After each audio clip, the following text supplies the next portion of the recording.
अस्सलाम वालेकुम जी, मैं हूं अलीना फारूक शेख। आज़ाद कश्मीर और सियालकोट PP38 का मैदान मारने के बाद PTI और कप्तान ने नजरें जमा ली हैं सिंध के ऊपर। जनाब, आज ये ताज़ा तरीन खबर आई है कि जो कुछ दिनों से हम सुन रहे थे कि सिंध स्ट्रेटेजिक कमेटी के इजलास हो रहे हैं, वज़ीर आज़म ने टास्क सौंपा है अपने रहनुमाओं को कि सिंध में अब PTI को मुतहरिक करना है और बिल्ड करना है पार्टी को। तो जनाब, वज़ीर आज़म खुद अगस्त के पहले हफ्ते में दौरा करेंगे और मुआविन खुसूसी अरबाब गुलाम रहीम को उन्होंने इससे मुतल्लिक टास्क दिए हैं। इसके ऊपर हमने बात करनी है। लेकिन जनाब, फिलहाल तो कॉन्फिडेंट नजर आती है PTI, स्मूथ सेलिंग है, लेकिन क्या जो चीज़ें सतही तौर पर दिख रही हैं वैसी ही होंगी? नज़ीर चौहान के खिलाफ जनाब एक और पर्चा कटवाया जिसके ऊपर वो दोबारा हिरासत में आ गए हैं। इसके ऊपर जहांगीर तरीन ग्रुप जो PTI का है उसमें शदीद रद्द-ए-अमल, गम और गुस्सा पाया जाता है। कहते हैं कि जो साजिशें हो रही हैं PTI के अंदर उसको चलने नहीं देंगे, बेनकाब करेंगे। तो इसके ऊपर भी हमने ये पूछना है कि जो अंदर से भी PTI के उठ रहा है लावा, क्या पार्टी के अंदर जो सब कुछ हो रहा है पार्टी इससे मुकाबला कर पाएगी? बुनियादी सवाल तो हमारा कुछ यूं, लेकिन पूरी सूरत हाल का जायजा लेंगे। PP38 हो, आज़ाद कश्मीर या फिर वजीर आजम का दौरा सिंध। ज्वाइन करें डिस्कशन के लिए हमें शाद भट्टी साहब, मजहर अब्बास साहब, शहजाद इकबाल साहब और हफीजुल्लाह न्याई साहब भी हमारे साथ हैं। भट्टी साहब, आपसे गुफ्तगू का आगाज करना चाहेंगे। यकीनन ये जो अंदरूनी चीजें हैं, मामलात हैं, इसके ऊपर भी बताइएगा, और वजीर आजम ने रुख किया है सिंध का, क्या एक्सपेक्ट कर रहे हैं? देखिए मैडम शेख, पहली बात है कि सिंध पे पहले आ जाते हैं। अच्छी बात है सिंध वज़ीर आज़म सिंध जाएं, सिंध में कोई और पार्टी भी हो, पीपल्स पार्टी से उनका मुकाबला हो, सिंधियों की हालत बदले। 12 साल से 13 साल 14 साल से सिंध पर पीपल्स पार्टी की हुकूमत है, 4 मरतबा हुकूमत है, वफाक में हुकूमत कर चुकी हैं। और सिंध का जो हाल है, इवन जो उनका सियासी किबला लाड़काना है, उसका जो हाल है तबाही है। लेकिन इससे पहले वज़ीर आज़म एक कराची पैकेज भी दे चुके थे, उस पर एक कमेटी बनी थी, उसका क्या बना? सिंध पैकेज भी दे चुके थे, उसका क्या बना? और अरबाब गुलाम रहीम की अपने हल्के में कोई हैसियत नहीं है, तो वो आगे जाके क्या करेंगे? तो दूसरी बात यह है कि इस वक्त अंदरूनी चैलेंजेस, हाँ अंदरूनी चैलेंजेस, इस वक्त तरीके इंसाफ हवाओं में है। GB जीत चुकी है, कश्मीर जीत चुकी है, सियालकोट इलेक्शन जीत चुकी है, बजट पास हो चुका है, अपोजिशन तितर बितर हो गई है, हुकूमत के लिए कोई खतरा नहीं है। अब तरक्याती फंड्स भी दिए जा रहे हैं, MNAs MP की सुनी भी जा रही है। कल और आखिरी 2 जुमले, कल का कोई पता नहीं है, लेकिन जहांगीर तरीन साहब को रिलैक्स हैं, वो इंजॉय कर रहे हैं, उनको इन्हें रिलीफ मिल चुका है। शुगर इंक्वायरी और इससे मुतल्लिक सब दावे हवा हो चुके हैं। जहांगीर तरीन ग्रुप का ख्याल है कि आजम खान और शहजाद अकबर उनके खिलाफ हैं, वही सब कुछ कर रहे हैं। इमरान खान को मिसगाइड कर रहे हैं, तो इस वक्त मेरा ख्याल है मैनेज कर लेगी तहरीक इंसाफ। हाँ में जवाब है मेरा, मैनेज कर लेगी तहरीक इंसाफ। ठीक है जी शहजाद, कल PP38 में जो हुआ है उसमें ज्यादा कसूर आप किसका देखते हैं? नून लीग की अपनी पॉलिसीज का या PTI मकबूल हो रही है? अलीना, इसमें तो कोई शक नहीं है कि जो इलेक्शन ज़िमनी इंतखाबात पाकिस्तान तहरीक इंसाफ हारी भी है, उसमें भी उनका जो वोट बैंक है वो बड़ा है 2018 के मुकाबले में। चाहे डस्का का इलेक्शन आप उठा के देख लें या इसके अलावा जो दीगर बाई इलेक्शन हुए हैं, और जैसे कि आज़ाद जम्मू कश्मीर का इलेक्शन था और GB के जो इलेक्शन थे वो तो तहरीक इंसाफ ने जीत लिए। तो तहरीक इंसाफ के वोट बैंक में इजाफा हुआ है, बट ऑब्वियसली जो सेंट्रल पंजाब में उस हद तक इजाफा नहीं हुआ कि नून लीग को कोई बहुत बड़ा खतरा हो। एक टफ फाइट होगी बहुत सारे हलकों में, और वही हमने कल देखा कि सियालकोट में भी नजर आई है। आपका सवाल बड़ा रेलेवेंट इसलिए है क्योंकि पहले तो हम कह रहे थे कि ऑपोजिशन में एक तकसीम है, नून लीग और पीपल्स पार्टी एक साथ थे PDM की मूवमेंट में, फिर पीपल्स पार्टी अलग हो गई। लेकिन इस वक्त जो सबसे ज्यादा बात डैमेज कर रही है नून लीग को, वो है नून लीग की अपनी पॉलिसी। शहबाज शरीफ साहब की मुफाहमाना पॉलिसी, मरियम नवाज की मुजाहिमत की पॉलिसी, ये इन दोनों का क्लैश है और वो साफ वाज़ेह तौर पे नजर आ रहा है। आजाद जम्मू कश्मीर के इलेक्शन में जो कुछ हुआ, एक ट्वीट उस पर शहबाज शरीफ साहब ने नहीं किया, मरियम नवाज साहबा उनकी टीम लगे रहे कि धांधली हुई है, कोई ऐसा ट्वीट नहीं आया।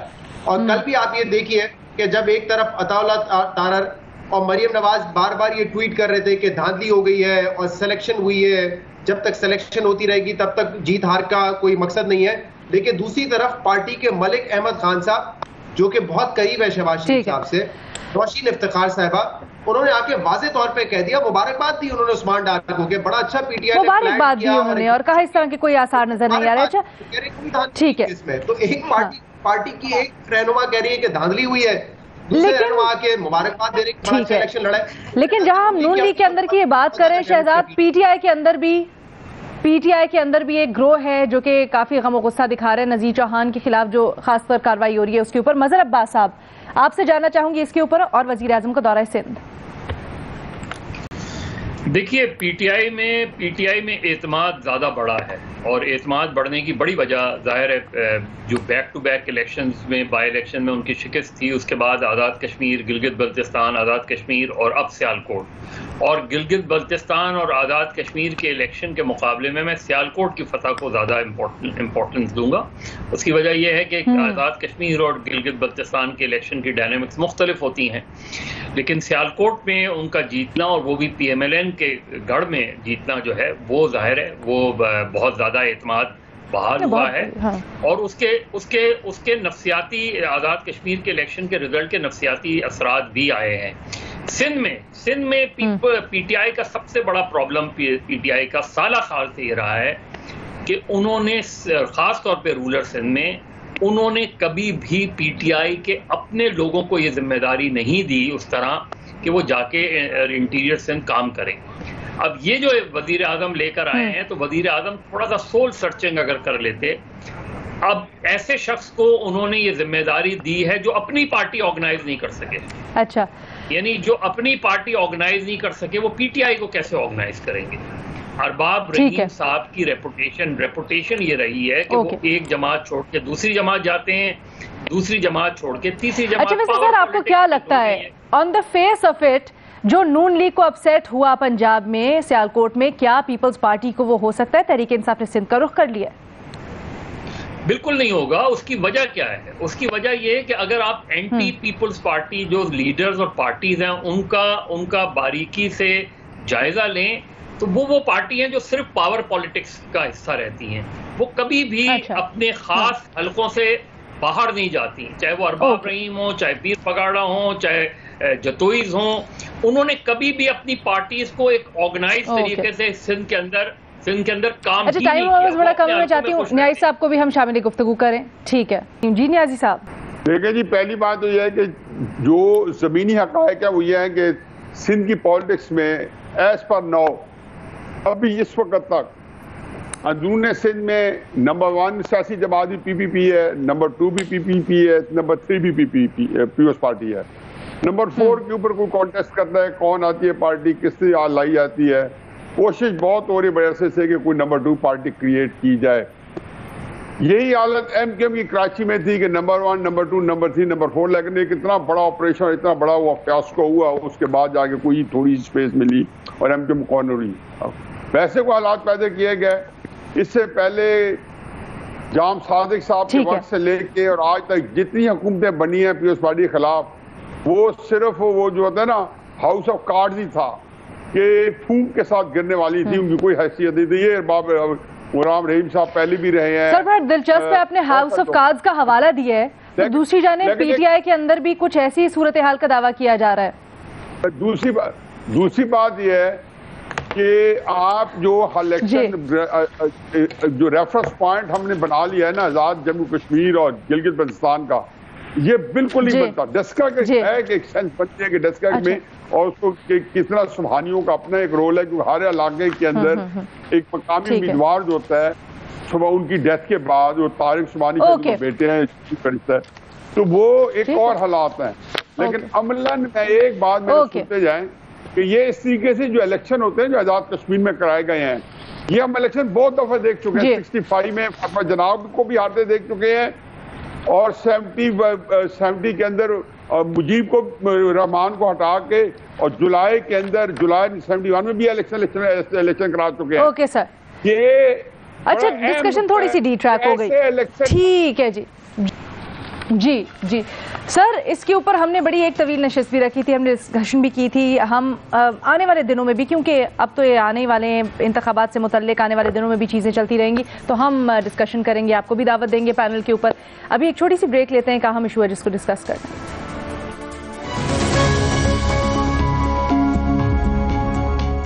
जनाब, नूर मुकद्दम कत्ल केस, जहां इसने बहुत से सवालात खड़े कर दिए हैं, बहुत सी चीज़ों के ऊपर हमें सोचने पर मजबूर किया है, वहां एक और इसकी परत है जिसके ऊपर आज हम डिस्कशन करेंगे।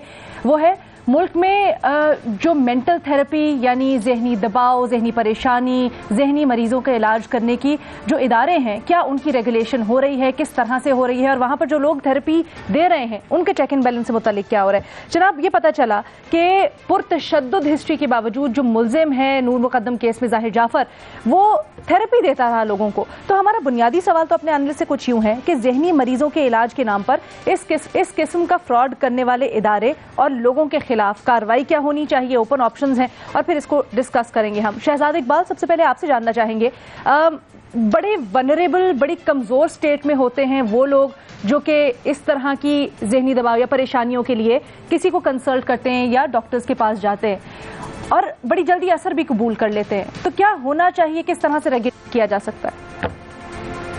जी, और जो भी पेशेंट होता है वो उस उम्मीद से जाता है कि जो शख्स को डील करेगा वो एक प्रोफेशनल होगा, क्वालिफाइड होगा। लेकिन थेरेपी वर्क्स में जो ज़ाहिर जाफर का रिकॉर्ड सामने आया है कि बरतानिया से उसको डिपोर्ट किया गया, 3 महीने वो वहाँ पे कैद में रहा और फिर कैसे उसने लेवल 3 पास कर लिया और जो इदारे का कहना है कि लेवल 4 पास नहीं किया था और हमें रिप्रेजेंट नहीं कर रहा था।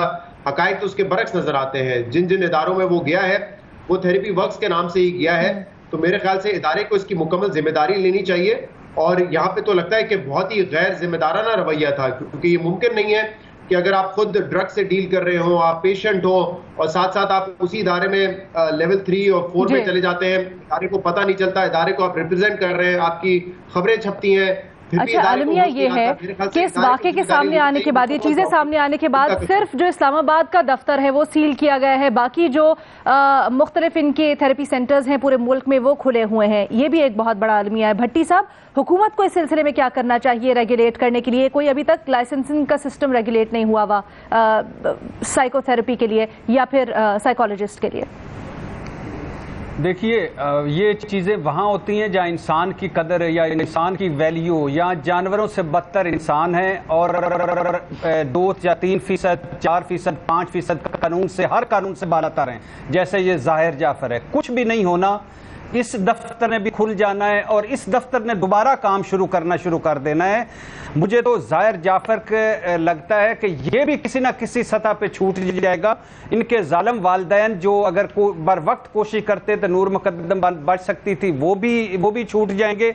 ये जो पुलिस का रवैया है इन लोगों के साथ, जिस तरह रिमांड, जिस तरह सारा, वो भी आपके सामने है। और नूर मुकद्दम के अपने वालिदैन जिनको पता था कि एक ज़हनी साइकिक के साथ उनकी बेटी आ जा रही है, उन पे भी सवालात हैं। नूर मुकद्दम के पे भी सवाल हैं कि जिसकी 3 मुल्कों में हिस्ट्री थी उसके साथ कैसी है।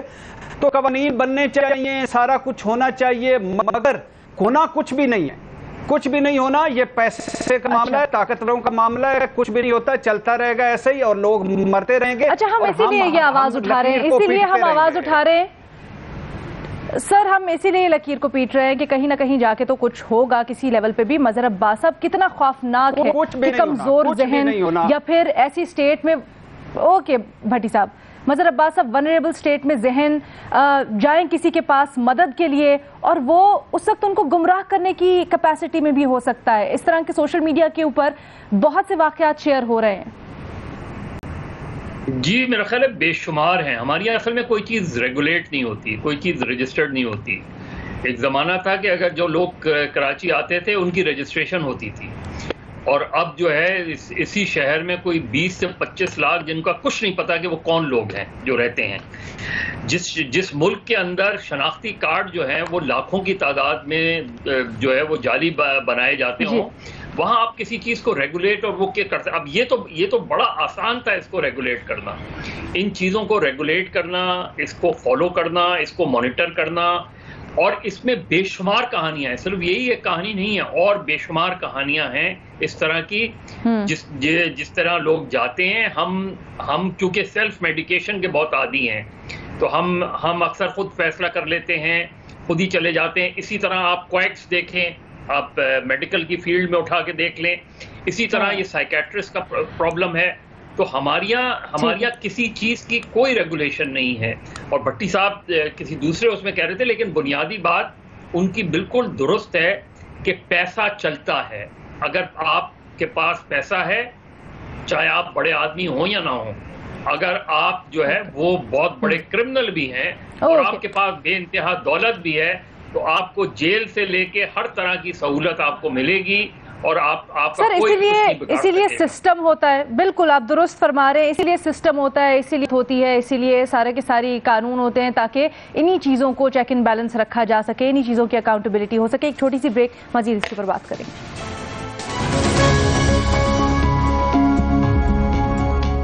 ये कितना खौफनाक है जनाब कि अपने जहनी अमराज या फिर दबाव के लिए बात करने के लिए, इलाज के लिए आप जिसके पास जाते हैं, कोई क्रेडेंशियल्स नहीं है, कोई तरीका नहीं है जांच पड़ताल का मुल्क में कि इसको रेगुलेट किया जा सके कि क्या वो क्रेडिबल है भी या नहीं है। नूर मुकद्दम के केस ने इस चीज़ के ऊपर एक बहुत बड़ा सवालिया निशान खड़ा कर दिया है। न्याजी साहब, हुकूमत को इस सिलसिले में क्या करना चाहिए? देखिए जी, नूर मुकद्दम का जो केस है, ये ऐसे जितने भी केसेस हुए हैं हमारे यहाँ पिछले दिनों, इससे ज्यादा किसी और एस्पेक्ट पे हाईवे रेप हुआ है, जीनत का हुआ है, तो ये सिर्फ हमारे अंदर जो जुर्माना या लाकानूनियत जो पाई जाती है, इसको एक्सपोज करके जाता है। मजहर साहब ने बिल्कुल सही कहा है कि जहाँ पे जिस मुल्क के अंदर आप के अंदर लाकानूनियत नहीं है कि वज़ीर आज़म अली अमीन गंदापुर को लेके आज़ाद कश्मीर चले जाते हैं, चलो, या शनाख्ती कार्ड आपके गैर कानूनी बन रहा है, तो इस मुल्क के अंदर कानून की अमलदारी नहीं है। अब केस एंड पॉइंट देख लें कि ये जो थेरेपी सेंटर है, ये 2018 में इसकी रजिस्ट्रेशन जो है यूके के अंदर भी कैंसिल हो चुकी थी। जब ये कैंसिल हो गई, लेकिन स्टिल ये आज भी इसकी वेबसाइट पे जो आपने रिमूव की है, ये उस सब की एफिलिएशन बता रहे थे। पाकिस्तान में क्वेक्स है, दवाखाने हैं, होम्योपैथिक सेंटर्स हैं जहां पे कार्टिजोन, स्टीरॉइड्स, मतलब वो ड्रग्स आपको ख्वाबावर दवाइयाँ लेनी है, कोई जिसको कहना चाहिए एंटीबायोटिक लेनी है, स्ट्रॉन्ग दवाएं लेनी है, इस मुल्क के अंदर खुली छुट्टी है। सिर्फ आपको ये होता है कि कोई चीज हो जाती है, फिर पता चलता है इस मुल्क में क्या ताल्लुक है। इसके मामले में एक बंदा अपनी वालदा को मार चुका है, शहजाद साहब ने उसका जिक्र किया है, जो बंदा अपनी माँ को बीट करने वाले पाकिस्तान में कितने। अच्छा, मैं आपका पॉइंट ही लूंगी और शहजाद के पास जाऊंगी। आप दुरुस्त कह रहे हैं, मैं ये इसी पॉइंट को उठाऊंगी। शहजाद, जिसको जरूरत होती है इस तरह के जराइम में, एक इसका बड़ा एलिमेंट है मेंटल आपकी हेल्थ और मेंटल आपकी फैसिलिटेशन, राइट? जी जी, एक मिनट, एक मिनट। देखें, सीईओ जो है उनका मैं डॉन टीवी के ऊपर खुद जो है जो अपना कोमल के साथ कर रहा पर देख रहा था, उन्होंने कहा जी जो है लेवल 3 है वो मेरी गलती थी, और लेवल 4 वाज अ फ्रॉड। मैं लेवल 4 को दे नहीं रहा हूँ, लेकिन लेवल 3 मेरी गलती। हम बिल्कुल इसी की बात कर रहे हैं। करनी पड़ेगी पूरा वो एतराफ, वो एक वीडियो है जो मुबैना तौर पे बिल्कुल सर, लेकिन यही बात है ना, हम जो रेगुलेशन की बात कर रहे हैं तो हम इसी के ऊपर बात करते हैं। शहजाद, हम इस तरह के जराइम में खास तौर पे या फिर जनरली हम मेंटल हेल्थ पे बड़ा फोकस करते हैं, लेकिन जब मेंटल हेल्थ को रेगुलेट करने का तरीका नहीं होगा तो किस तरह से मामला आगे चलेंगे? मेरी बड़ा अलार्मिंग और सरप्राइजिंग है ये जो आप बता रही है कि हमारे यहाँ कोई इसका तरीकेकार नहीं है रेगुलेट करने का। जितने भी डॉक्टर्स होते हैं रजिस्टर्ड होते हैं, आप जो है अदरवाइज प्रैक्टिस नहीं कर सकते, और अगर कोई मेडिकली कोई मेंटली कोई इल है और उसके लिए आप कह रही हैं कि कोई अगर क्लिनिक्स हैं जहाँ पे आप अपनी थेरेपी करवा सकते हैं जाके, वो रजिस्टर्ड नहीं है, बड़ी अलार्मिंग सी बात है। और मेरे ख्याल से अगर अब तक इस पर तवज्जो नहीं गई है तो इस सानिया का शायद हम इंतजार कर रहे थे कि कोई ऐसा सानिया होगा, उसके बाद उस पर तवज्जो जाएगी। मेरे ख्याल से अब तो कोई एक्सक्यूज नहीं है, और जो भी ऐसे क्लिनिक्स है जो थेरेपी प्रोवाइड कर रहे हैं वो रजिस्टर्ड होने चाहिए। ये नहीं हो सकता कि बिल्कुल लाकानूनियत हो और वो वैसे ही ऑपरेट कर रहे हो बगैर किसी मेडिकल लाइसेंस के। अच्छा, मुख्तलिफ एसोसिएशंस हैं, मुख्तलिफ फोरम्स हैं जो कि इस चीज़ के ऊपर बात करते हैं, डॉक्टर्स ने अपने फोरम्स बनाए हुए हैं जो इसकी जांच पड़ताल करते हैं, लेकिन गवर्नमेंट रेगुलेटेड अभी तक कोई भी लाइसेंसिंग के लिए फोरम नहीं है। मजहर अब्बास साहब, quickly then I have to close. हाँ नहीं, मैं सिर्फ एक मिसाल दे रहा हूँ। जिस तरह भी न्याजी साहब ने शहजादी में बात की, हमारे बहुत ही मशहूर अदाकार हैं साजिद हसन, उनके साथ क्या हुआ था, बाल लगवाने गए थे, गलत डॉक्टर के हत्थे चढ़ गए और वो ऑलमोस्ट उनकी जान जाते जाते बची है उसमें। आप देख लें कि उनकी अभी भी हालत जो है वो ही नॉट फुली रिकवर्ड। तो इस तरह की जिसका जो मर्जी आती है, जो कारोबार शुरू करना चाहे, उसको किसी रेगुलेशन, किसी रजिस्ट्रेशन की जरूरत नहीं है, बस पैसा होना चाहिए, हर काम चलता है। ठीक है जी, तो इसी नोट पे हम अपना प्रोग्राम कंक्लूड करते हैं कि जनाब ये बड़ा इंपॉर्टेंट इशू है, ये जहनों को मुतासिर करता है, इससे अलमिया जन्म ले सकता है माशरे में जनाब, और ले रहा है। इसलिए हुकूमत प्लीज़ इस तरफ तवज्जो दे, इसको रेगुलेट करने के लिए तवज्जो दे। जनाब इजाज़त दीजिए, मुलाकात होगी कल। अल्लाह हाफ़िज़।